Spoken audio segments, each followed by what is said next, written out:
સરકારી યોજનાનો લાભ લેવા અને ફોર્મ ભરવા માટે અમારી ચેનલને સબસ્ક્રાઇબ કરો। મિત્રો આજે આપણે વાત કરવાના છીએ મતદાર ગણતરી ફોર્મ વિશે।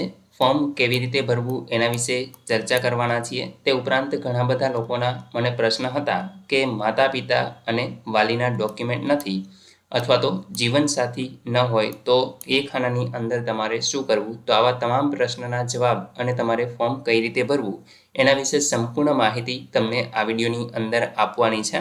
તો વિડીયોને પૂરો જોવા વિનંતી। ચાલો શરૂ કરીએ। મિત્રો અહીં તમે જોઈ શકો છો મતદાન ગણતરી ફોર્મ છે ભારતના ચૂંટણી પંચ દ્વારા આ જાહેર કરવામાં આવેલું છે અને લગભગ તમારા નજીકના જ તમારા એરિયાના જે બૂથ હોય છે ત્યાંથી ને એક વ્યક્તિ એટલે કે BLO જેમને કહેવામાં આવે છે તો એ બૂથ લેવલ ઓફિસર છે એ તમને આવું કંઈક ફોર્મ છે એ આપી જાય છે અને એમાં તમારે આ તમામ વિગત છે એ ભરી દેવાની રહેશે।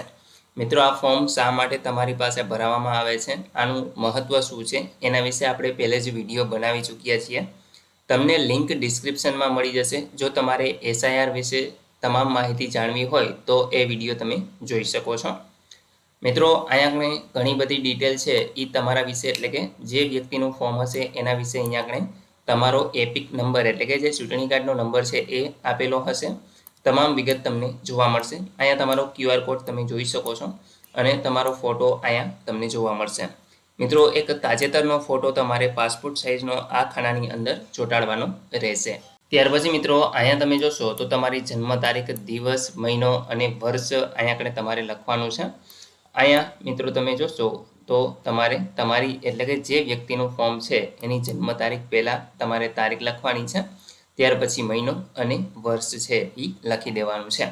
એ જ રીતે આધાર કાર્ડનો નંબર અહીંયા તમારે લખી દેવાનો છે।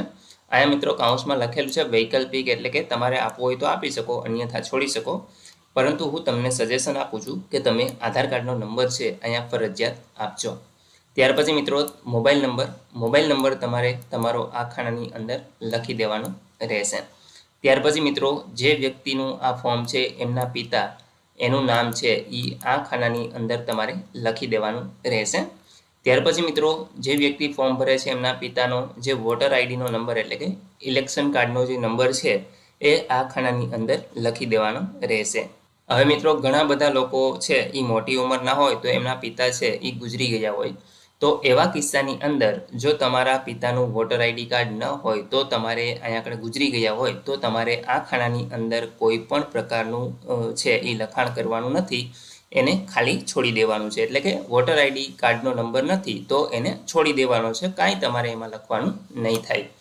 એ જ રીતે તમારી માતાનું એટલે કે જે વ્યક્તિ આ ફોર્મ ધરાવે છે એનો માતાનું નામ છે એ આ ખાનાની અંદર લખી દેવાનું છે અને એમનો વોટર આઈડી કાર્ડનો નંબર છે એ અહીંયા લખી દેવાનો છે।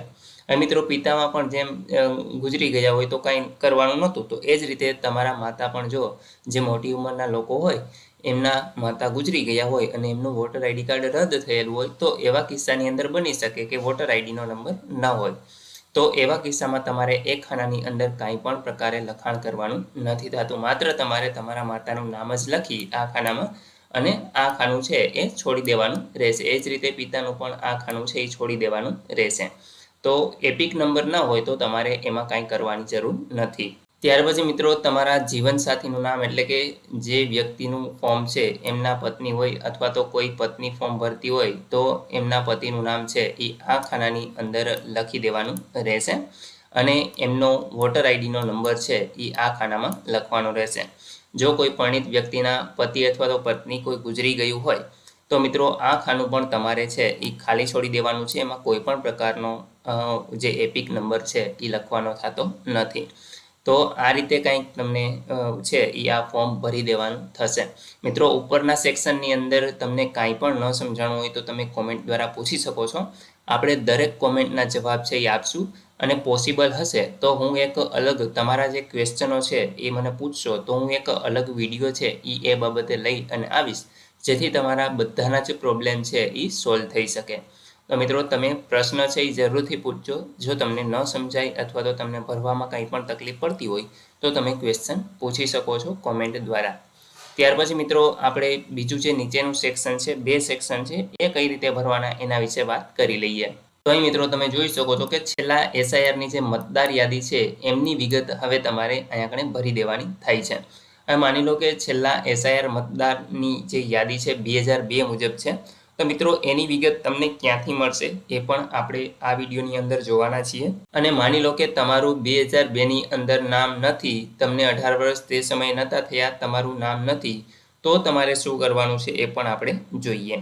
તો અહીંયા આગળ મિત્રો પહેલાં તો આપણે એવા વ્યક્તિઓની વાત કરીએ કે જેમનું 2002ની યાદીમાં જે નામ છે, એટલે કે 2002ની યાદીમાં એસઆઈઆર મુજબ જે નામ છે, તો એને કઈ રીતે ભરવાનું થાય છે. તો મિત્રો અહીંયા આગળ તમારે તમારું જ એટલે કે પોતાનું નામ છે એ લખી દેવાનું છે. તમારો જે વોટર આઈડીનો નંબર છે એ અહીંયા લખવાનું છે. ત્યાર પછી મિત્રો તમે પોતે જ આ ફોર્મ ભરતા હોય તો એ અહીંયા આગળ તમારે લખવાનું થશે. ત્યાર પછી તમારો જે પણ જિલ્લાની અંદર રહેતા હોય જિલ્લો, રાજ્યનું નામ અહીંયા લખવાનું થશે. તમને કયો વિધાનસભા મત વિભાગ લાગુ પડે છે તો એ તમારે અહીંયા લખવાનું થશે. મિત્રો આ તમામ વિગત છે એ 2002ની યાદી તમે ખોલશો ત્યારે એમાં બધી જ વિગત છે એ તમને જોવા મળી જશે. જેમ કે તમારા વિધાનસભા મત વિભાગનો જે નંબર છે, ત્યાર પછી એમનો ભાગ નંબર છે, એમનો અનુક્રમ નંબર છે. તો આ બધી જ વિગત છે એ તમને 2002ની જે એસઆઈઆરની યાદી છે એમાં જોવા મળશે.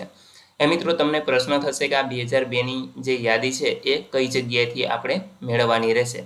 તો આપણે એના વિશે પણ લાસ્ટમાં વાત કરશું, તે પહેલાં ફોર્મને સમજી લઈએ. મિત્રો આ ફોર્મ માની લો કે આ વિભાગની અંદર 2002માં તમારી જે યાદી છે એ નથી, એટલે કે તમારું નામ છે એ નથી, તમને 18 વર્ષ પૂરા નહોતા થયા એ સમયે, તો એ સ્વાભાવિક છે કે 2002ની યાદીમાં તમારું નામ ન હોય. તો મિત્રો એવા કિસ્સાની અંદર જે સંબંધીનું નામ છેલ્લા એસઆઈઆરમાં અગાઉ નોંધાયેલું છે તો એમની વિગત અહીંયા આગળ આપશે. એટલે કે તમારા માતા પિતામાંથી ને દાદા દાદીમાંથી ને કોઈનું નામ એસઆઈઆર 2002ની યાદીમાં હોય તો એ અહીંયા આગળ લખવાનું છે. તો તમારા માતા પિતામાંથી કોઈનું હોય તો એ નામ અહીંયા આવશે. ત્યાર પછી જેનું નામ લખો એનો જ અહીંયા આગળ એપિક નંબર એટલે કે વોટર આઈડીનો નંબર આવશે. તમને શું સંબંધમાં થાય છે, એટલે કે તમારા પિતા થાય છે, તમારા માતાની વિગત તમે આપો છો, તમારા દાદાની દાદીની જે પણ અહીંયા આગળ હોય સંબંધમાં એ તમારે લખી દેવાનું છે. એ જ રીતે અહીંયા આગળ મિત્રો સંબંધીનું નામ આવશે અને નીચે તમારે સંબંધ છે એ દર્શાવવાનો થશે. ત્યાર પછી મિત્રો અહીંયા આગળ તમારે જિલ્લો લખવાનો થાય છે. એ તમને જે જૂની એસઆઈ યાદીમાં હોય એ પ્રમાણેનું આ વિગત છે એ ભરવાની છે. અહીંયા તમારા રાજ્યનું નામ છે એ તમારે લખવાનું છે. મિત્રો માની લો કે 2002ની યાદીમાં તમે કોઈ અલગ રાજ્યમાં રહેતા હો અને એ જ રીતે જિલ્લામાં પણ અલગ જિલ્લામાં રહેતા હો, તમે ચેન્જ કર્યો હોય જિલ્લો અથવા તો રહેણાંક વિસ્તાર છે એ બદલાવેલો હોય તો 2002ની યાદી મુજબ તમારે આ ભરવાની થાય છે. જે પણ જગ્યાએ તમે પહેલાં રહેતા હતા એ જ રીતે તમારે ભરવાનું થાય છે અને ઉપર છે એ તમારે સાચી વિગત આપવાની થાય છે. એટલે કે આપણે જે અગાઉ તમારું જે વોટર આઈડી કાર્ડ છે એ સુધારેલું હોય છે તો એ વિગત છે એ તમે ઉપરના સેક્શનમાં આપણે બતાવ્યું એ પ્રમાણે ભરવાનું થાય છે. ત્યાર પછી મિત્રો એ જ રીતે વિધાનસભા મત વિભાગનું નામ અહીંયા આવશે. એનો નંબર છે એ તમે અહીંયા આગળ દર્શાવશો, ભાગ નંબર અહીંયા અને અનુક્રમ નંબર છે એ તમારે આ ખાનાની અંદર લખી દેવાનો થાય છે.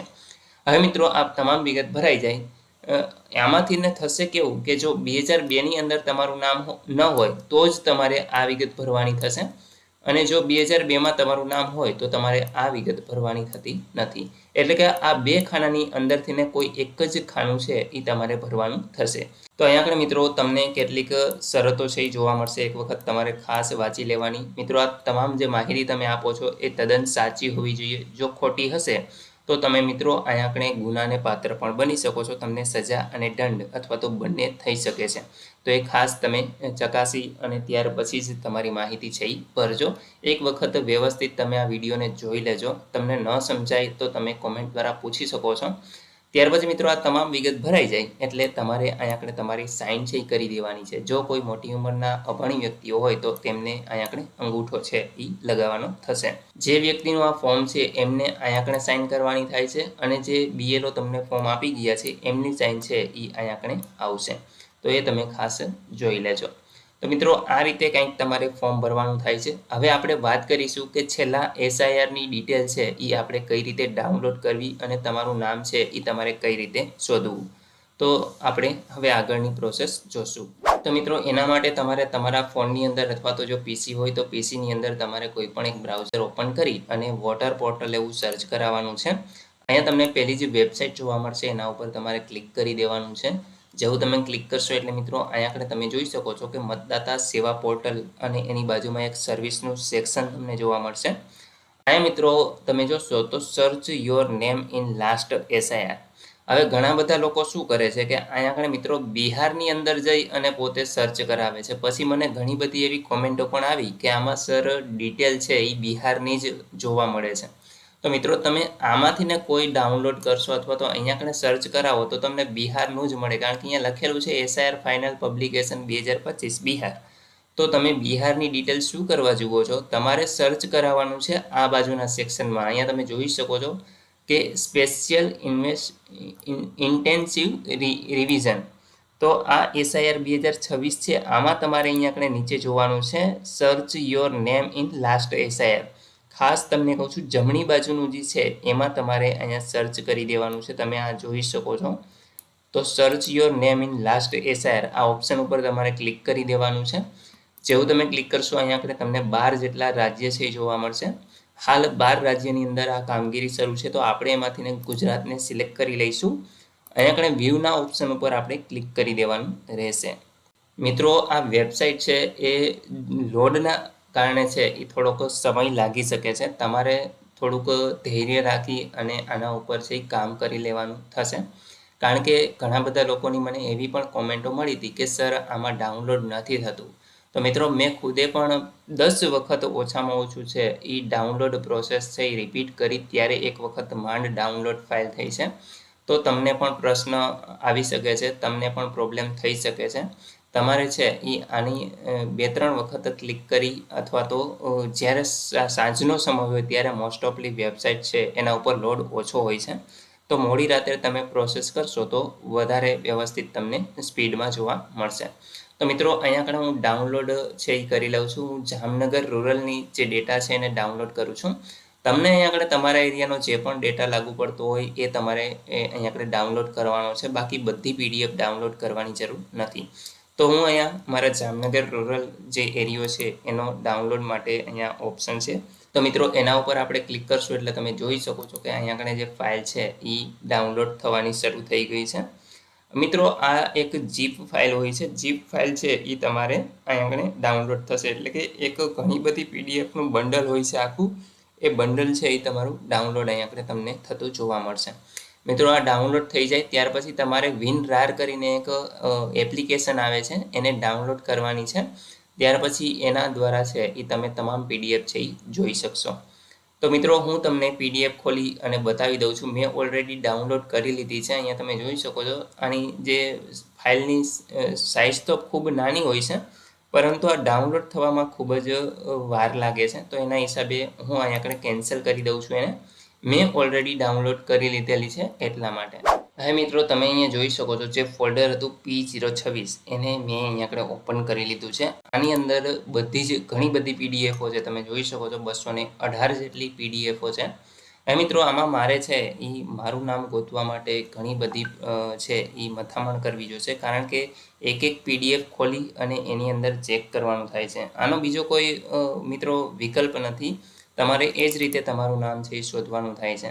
તમે જોઈ શકો છો અહીંયા આગળ હું કોઈ પણ પીડીએફ ખોલું છું. હવે મારા વિસ્તારનું અહીંયા આગળ એડ્રેસ નથી, તો સ્વાભાવિક હું એને બંધ કરી દઉં છું. અથવા તો તમે અહીંયા પિનકોડ દ્વારા પણ ચેક કરી શકો છો. તમારા એરિયાનો પિનકોડ તમને લાગુ પડતો હોય તો જ તમારે અહીંયા ઊંડાણપૂર્વક છે એની તપાસ છે એ કરવાની થાય. તો અહીંયા આગળ તમને પિનકોડ જોવા મળે છે. જો તમને આ એરિયાઓ લાગુ પડતો હોય તો તમારે જોવાનું, બાકી એને બંધ કરી દેવાની.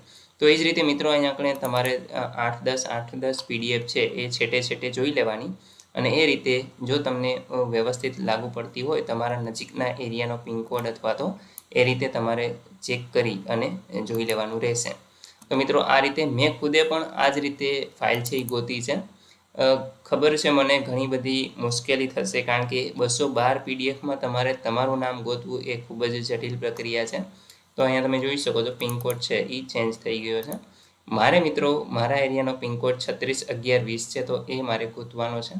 તો એ ગોતવા માટે હું અહીંયા આગળ છે એ બધાની પહેલી પીડીએફ છે એ જોતો જાઉં છું. એટલે કે આ બીજી બધી નહીં જોઉં, પરંતુ મારા એરિયાની આજુબાજુની જે પીડીએફો હોય છે એ પછી મને મળશે તો એની આજુબાજુની 8-10 પીડીએફ છે એ હું ચેક કરી લઈશ. તો એ રીતે ચેક કરશી ત્યારે આપણે આપણું નામ મળશે. એ જ રીતે તમારે તમારો એરિયાનો જે પિનકોડ નંબર લાગુ પડતો હોય એ તમારે જોઈ લેવાનો રહેશે. બાકી મિત્રો આમાં ફાઇન્ડ નથી થતું. મેં ટ્રાય કરી લીધી છે, ફાઇન્ડ છે એ તમે કરાવી શકતા નથી. તો એના કારણે અહીંયા આગળ આપણે છે એ આપણું નામ નહીં શોધી શકીએ. હા મિત્રો, આનો એક PDF તમે ઓપન કરશો તો તમે જો તમારો પિનકોડ છે એ તમારે સર્ચ કરાવવો હોય તો તમે કરાવી શકો. પિનકોડ તમારો તમને લાગુ પડતો હશે અને હશે આ PDFની અંદર તો તમે અહીંયા આગળ ગોતી શકશો. જેમ કે હું જે આપણો પિનકોડ છે એ અહીંયા આગળ સર્ચ કરાવું તો એ તમને જોવા મળશે. પરંતુ એ તો પહેલાં બીજા પાને જ છે, તો તમે ખાલી સ્ક્રોલ કરાવીને પણ જોઈ શકો છો. તો મિત્રો તમને તમારો પિનકોડ ઉપરથી છે એ સરળ રહેશે તમારો એરિયાનો છે એ નામ શોધવા માટે. તો મિત્રો અહીંયા તમે જોઈ શકો છો, મેં મારા જે ગામની PDF છે એ અહીંયા આગળ શોધી અને બારે કાઢી લીધી છે. તો આ PDF છે એને આપણે ઓપન કરી લેવાની છે.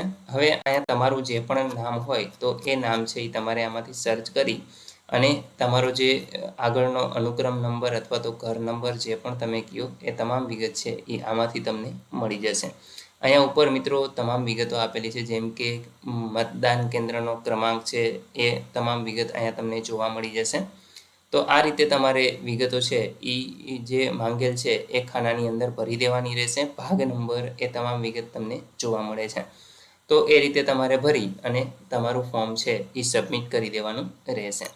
હવે મિત્રો તમને તમારા પ્રશ્નનો જવાબ મળી ગયો હશે કે માતા પિતા અથવા તો વાલીના ડોક્યુમેન્ટ ના હોય તો તમારે શું કરવું.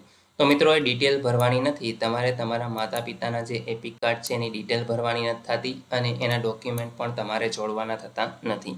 તમારે માત્ર તમારું ચૂંટણી કાર્ડ જોડવાનું થશે.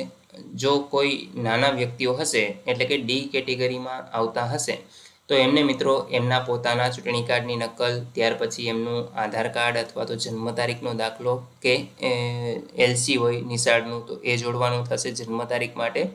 અને બાકી તમારા માતા પિતાનો જે ચૂંટણી કાર્ડ છે એનો અહીંયા આગળ ઝેરોક્ષ જોડવાની થશે. જો કોઈ માતા પિતા ગુજરી ગયા હોય, માતા અથવા તો પિતા, તો એની ચૂંટણી કાર્ડની ઝેરોક્ષ જોડવાની થતી નથી. જે જીવિત હોય એ વ્યક્તિની ચૂંટણી કાર્ડની ઝેરોક્ષ દેવાની થશે. અને જો બંને માતા પિતામાંથી કોઈ જીવિત ન હોય તો એની પણ ઝેરોક્ષ તમારે દેવાની નહીં થાય. તો આવી રીતે મિત્રો તમારે ડોક્યુમેન્ટ છે આપવાના થશે. બાકી બહુ ખાસ આમાં કંઈ ડોક્યુમેન્ટ આપવાના થતા નથી. માત્ર ગવર્મેન્ટ માન્ય હોય તમારું ચૂંટણી કાર્ડ અને માતા પિતાનું ચૂંટણી કાર્ડ, એક જન્મ તારીખનો દાખલો અથવા તો LC, આ 4 મેઇન વસ્તુ છે. તો આમાંથી જ તમારે આપવાનું થશે.